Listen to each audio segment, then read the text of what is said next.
Assalamualaikum warahmatullahi wabarakatuh.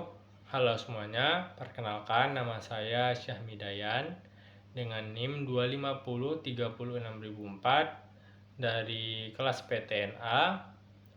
Di sini saya akan menjelaskan bagaimana sistem respirasi pada makhluk hidup. Jadi ini merupakan materi dari mata kuliah Anatomi dan Fisiologi Ternak dengan dosen pengampu Ibu Insinyur Tati Widianasari SPT MP IPM. Oke teman-teman, tanpa berlama-lama lagi, mari kita masuk ke materinya. Di sini saya ada media gambar mengenai sistem respirasi. Jadi pada sistem respirasi terdapat beberapa organ yang terlibat. Pertama ada hidung, kemudian ada rongga mulut, karena udara itu bisa juga masuk dari rongga mulut. Kemudian ada faring, kemudian ada laring, kemudian ada trakea, kemudian ada bronkus, bronkiolus, hingga alveolus. Jadi sistem pernapasan ini merupakan proses masuknya oksigen atau O2 ke dalam tubuh dan keluarnya karbon dioksida atau CO2 sebagai sisa metabolisme untuk memenuhi kebutuhan energi pada makhluk hidup. Nah, proses ini itu dimulai pas udara masuk melalui hidung yang mengandung oksigen yang kemudian pada hidung itu berfungsi untuk menyaring serta menghangatkan dan melembabkan juga udara. Setelah melewati hidung akan masuk ke dalam faring. Kemudian dari faring akan masuk ke dalam laring dan masuk ke dalam trakea. Selanjutnya udara akan masuk ke dalam bronkus. Bronkus ini merupakan dua cabang nih di gambar ini ya, ada bronkus dua, ini merupakan bronkus. Jadi sebelumnya itu kan ada faring tuh. Faring itu kan merupakan organ yang berfungsi bukan hanya pada sistem respirasi tapi juga pada sistem digesti atau pencernaan.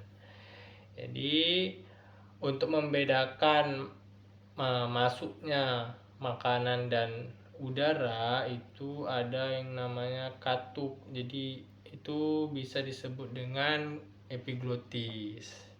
Inilah katup yang membedakan masuknya udara dan makanan ke dalam laring. Kalau makanan kan masuk ke esofagus, sedangkan kalau udara yang mengandung oksigen tadi itu masuk ke dalam laring.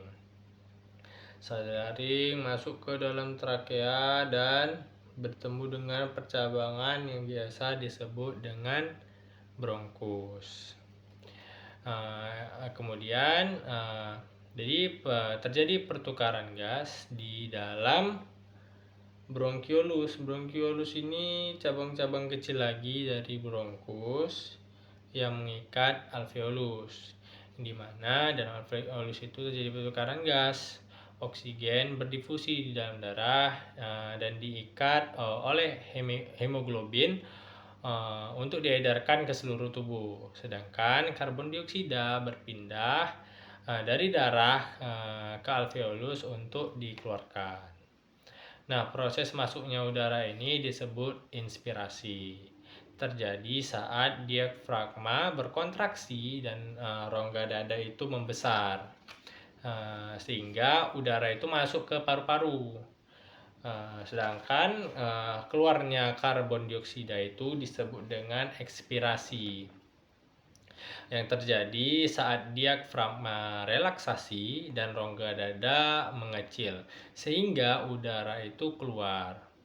Mekanisme ini terdiri dari pernapasan dada dan pernapasan perut, serta dipengaruhi oleh beberapa aktivitas-aktivitas yang dilakukan oleh makhluk hidup.